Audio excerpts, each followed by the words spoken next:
வீட்டில் தனியாக தூங்கிக் கொண்டிருந்த மூதாட்டி இறந்து கிடந்த சம்பவத்தில் பல அதிர வைக்கும் அதிர்ச்சி தகவல்கள் வெளியாகி பரபரப்பை ஏற்படுத்தி இருக்கிறது.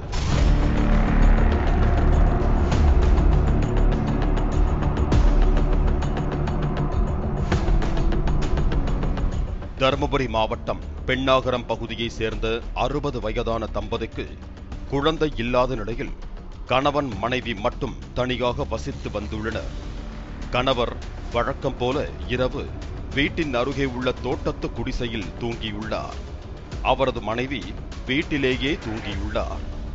இந்த நிலையில் காலையில் மனைவி நீண்ட நேரமாகியும் எழவில்லை என கணவர் மனைவியை எழுப்பிய போது அவர் பேச்சு மூச்சு இல்லாமல் இருந்தது தெரிய வந்துள்ளது.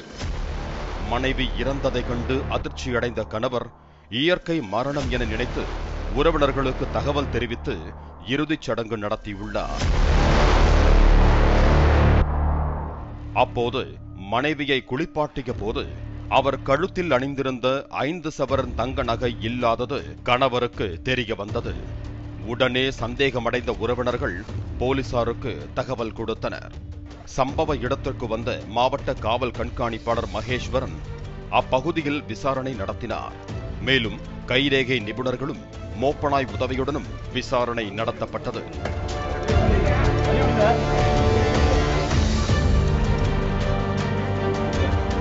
அப்போது பக்கத்து வீட்டைச் சேர்ந்த 32 வயதான டைல்ஸ் ஒட்டும் வேலை பார்த்து வந்த அறிவழகன் என்பவரிடம் போலீசார் விசாரணை மேற்கொண்ட போது அவர் முன்னுக்கு பின் முரணாக பதில் கூறியுள்ளார்.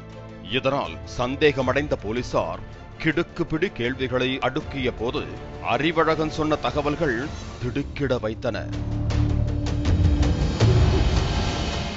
அறிவழகன் கடன் தொல்லையால் அவதிப்பட்டு வந்த நிலையில் மூதாட்டி கழுத்தில் தங்க நகை அணிந்திருப்பதையும் வீட்டில் தனியாக உறங்குவதையும் அறிவழகன் நோட்டமிட்டு வந்துள்ளான். சம்பவத்தன்று இரவு 8 மணி அளவில் மூதாட்டியின் வீட்டில் யாரும் இல்லாத போது அறிவழகன் வீட்டிற்குள் சென்று கட்டிலுக்கு அடியில் ஒளிந்து கொண்டான். மூதாட்டி வீட்டுக்கு அருகில் உள்ள கோவிலை சுத்தம் செய்ய சென்றுவிட்டு அசதியில் இரவு தூங்கியுள்ளார். மூதாட்டி தூங்கியதும் அவரின் தங்க நகையை கழற்ற முயன்ற போது மூதாட்டி கண் முழித்துள்ளார். இதனால் அறிவழகன் மூதாட்டியின் வாயை பொத்தி தலையணையை முகத்தில் வைத்து அமுக்கியதாக கூறப்படுகிறது. பின்னர் மூதாட்டி மயங்கிய நிலையில் நகையை பறித்து கொண்டு மூதாட்டியை பாலியல் வன்கொடுமை செய்ததாகவும் அறிவழகன் தெரிவித்திருக்கிறான்.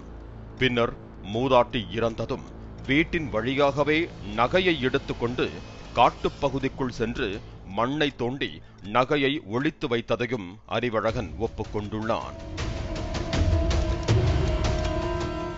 இதனைத் தொடர்ந்து அறிவழகனை கைது செய்த காவல்துறையினர் பெண்ணகரம் நீதிமன்றத்திற்கு அழைத்து சென்ற போது அவர் தப்பித்து செல்ல முயன்ற போது வழுக்கி விழுந்ததில் ஏற்பட்ட காயத்தால் காலில் மாவு கட்டு போடப்பட்டுள்ளதாக போலீசார் தரப்பில் கூறப்படுகிறது.